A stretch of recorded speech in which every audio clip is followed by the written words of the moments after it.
So when you start to look at all these things and you look at how your body works, how the mind works, how your body works, how your heart works, how can you slow your heart rate? How can you slow your heart rate down? That it's just going bump, bump, bump, it's going bump, bump, bump, bump. How can you slow this down? Even in times of stress.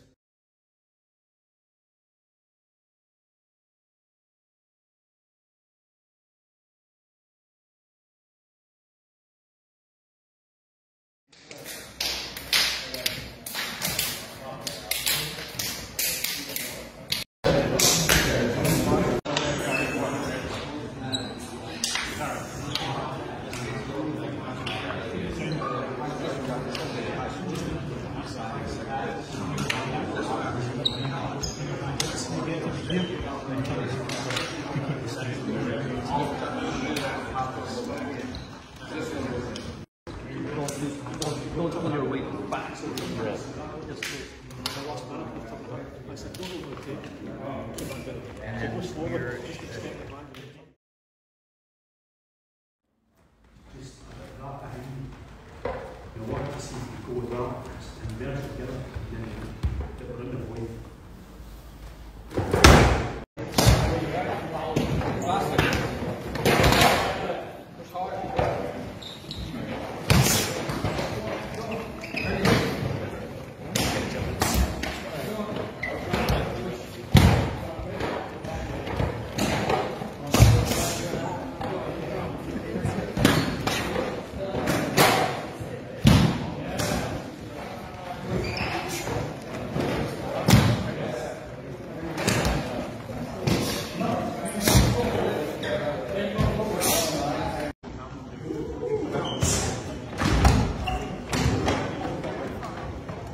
Austin, don't hesitate.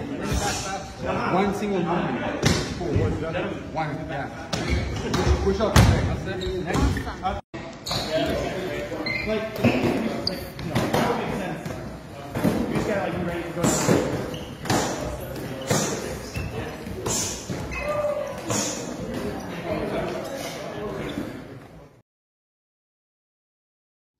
That's me back after the seminar. Brilliant time. You know, Derek done an amazing job as always. Organising it, just everything, you know. The guys, the standard was pretty high, which sometimes is surprised when you do a seminar. Sometimes the standard's not very high, and it's quite hard to find a kind of level kind of playing ground where you start off. But I decided that what I was going to do was I was going to just approach this with the perspective that nobody actually knew what JKD, and start for the base, for the stance, the footwork, add all the punches and kicks to it. At the end of the day, I really ran out of time because there was so much other drills I wanted to teach, but the time was against us. But the thing I wanted to make sure that I'd done was to leave the guys with a base for the stance, the right and left on guard stance, with the basic footwork, not all the fancy bullshit stuff that people teach. And to do that right and left side, and do it even time, and do it broken time. Then look at the punch and all the mechanics of the punch with the drills that I've conceived, I've made up. How to use the left leg, how to use the hip, and when to use the hip. What's the tension in the arm when you throw the punch? How's the recoil come back to assist it? The double shock. We put it together and we threw the punch. So we're doing the punch after play. We're doing it for this crouch coil position, very much like a discus throw. And I came up with that because when I was teaching my guys, I noticed they weren't using their hip. But once they come up for here, then you can see the hip. They were starting to employ the hip. So the punch actually had a lot more power because they weren't using it, you know. But again, I didn't get a lot of chance to do that because I really just was using joint paw and feet and stuff so that people could see it. And then you get with focus mitts. You've got the shovel coming underneath the guard here, and they've got the hook coming all the way round about the guard. Then you've got the left coming out the top of the guard like that, so he's got to come across my arm and hit with the rear hand and come back with suction. Underneath, over the top, underneath, over the top, over the top, underneath, you know. And then two really good friends of mine, Greg Long Lee, it's James Lee's son, Mario, Dango, you know, another good friend of mine. They came and supported the seminar, and, you know, guys could ask them all sorts of questions about Bruce and James Lee, which was really nice. So, again, just want to thank Derek, done a great job. Monica took a lot of photographs. Marco as well helped out. John Paul and his group, fantastic. Cornelius had a group as well, and some of the guys have been carrying on for him. And Lucas is going to run that group, but he'd a decent bunch of people that were really good as well. And no forgetting Derek's group as well. Some of them look pretty tidy. So it just goes to show that the people under me have been doing the job, because you can see the standards pretty high.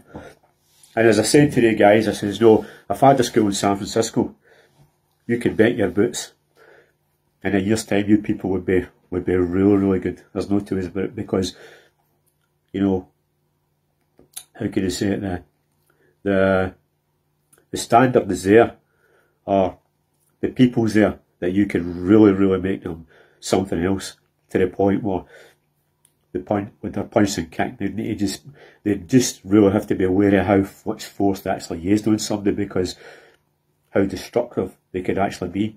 Now, when I see some of my guys coming off the plate, and even at the weekend, John Paul, when he was coming off it, you see the power you can get with this exercise.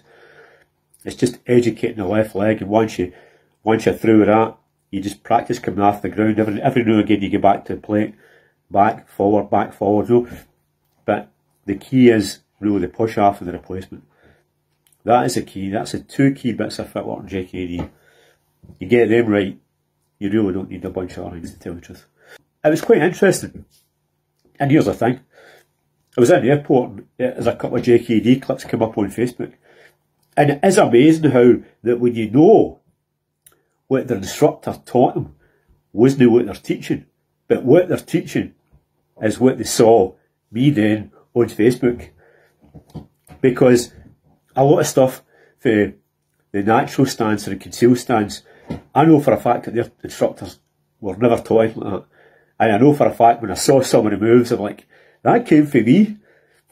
That didn't come from these guys, that came from me. So I'm happy in a way that I'm really influencing a lot of these people. I'd be even more happy if they just gave me credit for what they're teaching and passing off as theirs.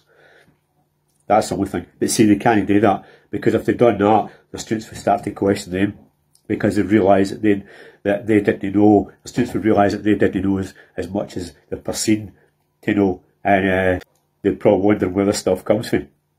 When it came from the clips, you saw my guys doing it or me doing it on Facebook, and even a long time before that on the internet, we done all this stuff, you know. And these guys are just starting to do it now. Well, here's news for you. He's about 20 odd years behind me, and that's a fact. And you're about 30 years behind me what I'm doing now. Anyway, don't want to brag, but every now and again maybe I should. I'm not that type of person, but maybe I should. Anyway, fantastic seminar. It was really good to meet people, you know, all friends, and to meet a lot of new friends with people that someone saw me on Facebook. It's great to meet them in the flesh and talk to them. Hopefully we'll meet again. We'll look at where can we take you to the next stage on this stuff. And believe it or not, I'm getting back out tonight to teach, and I'll catch you later.